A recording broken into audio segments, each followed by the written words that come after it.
ნახევართ ქალაქ როსტოვის ქორეოგრაფიული ანსამბლი კოლხიდა ქართულ სათვისტომოს მარძიასთან არსებული. ანსამბლი ღებულობს მონაწილეობას რამოდენიმე წელიწადია საქართველოს ზიან საქართველოს ფესტივალზე.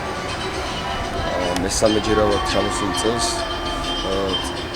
დებიუტანტები არიან ჩამოყვანილი პირველად ძალიან დიდი მაყოფილებით, სულისკვეთებით და მომდევნობით ვართ განწყობილი ყველანი თითოეული ჩვენთაგანი. განაპირობა ეს ყველაფერი იმან, რომ ჩვენს ბავშვებს, რომლებიც ქართულები, დაბადებულები, გაზრდილები არიან რუსეთში, აკლიათ ის ქართული სული, ის ქართული გული, რომელსაც აი აქ ხედავენ დღესდღეობით. როგორც იზრდებიან, როგორც მოცეკვავეებად, ჩამოყალიბდებიან პროფესიონალებად.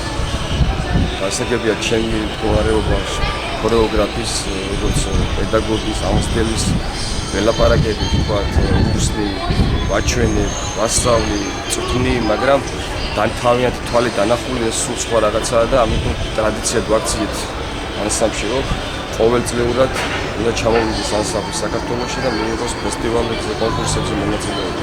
დიდი მადლობა მინდა გადაუხადო ფესტივალის ორგანიზატორებს და სრულიად საქართველოს.